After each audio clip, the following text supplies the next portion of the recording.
عمرك فكرت تروح لدكتور عشان بتشخر؟ معظم الناس بتفكر انه الشخير ده مجرد صوت مزعج، وانه مش مشكلة انك تروح لدكتور عشان.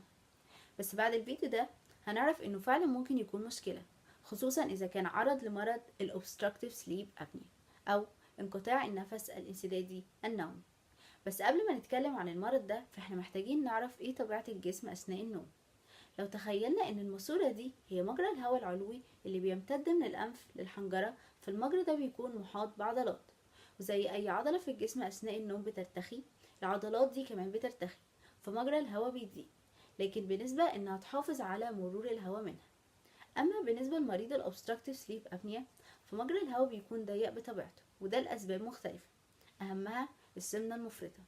وجود دهون زايدة بالذات في منطقة الرقبة بتخلي ان مجرى الهواء ده ضيق، ومع ارتخاء العضلات أثناء النوم مجرى الهواء ده بيضيق أكتر، والهواء هو داخل بيبتدي إنه يعمل صوت زي فكرة الصفارة، وهو ده صوت الشخير اللي بنسمعه.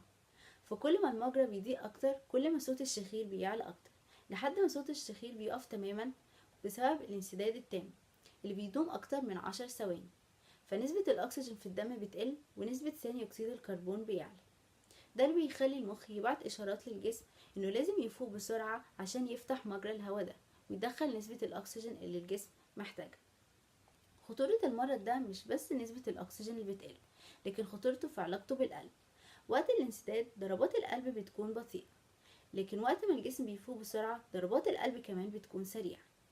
التغيير المفاجئ في ضربات القلب بيؤدي لعدم انتظام ضربات القلب، وهو ده ديس أريتميا اللي ممكن يؤدي إلى السكتة القلبية والوفاة، أو على المدى الطويل بيؤدي لضعف عضلة القلب. وجدوا برضو إن ليه علاقة بمرض الضغط العالي، لأن في دراسة أمريكية وجدت إنه من ضمن 67 مليون مصاب بمرض الضغط العالي 40% منهم مصابين بالأوبستراكتيف سليب أب. الأعراض اللي بشوفها على المريض ده بجانب الشخير أثناء النوم بتكون أعراض بسبب النوم المتقطع. فبلاقي على المريض ده إنه أول ما بيصحى بيكون عنده صداع، وعدم القدرة على التركيز، والرغبة الشديدة في النوم طول اليوم، لدرجة انه ممكن ينام على نفسه. وده اللي خلى المرض ده من الأسباب الأولى لحوادث الطرق.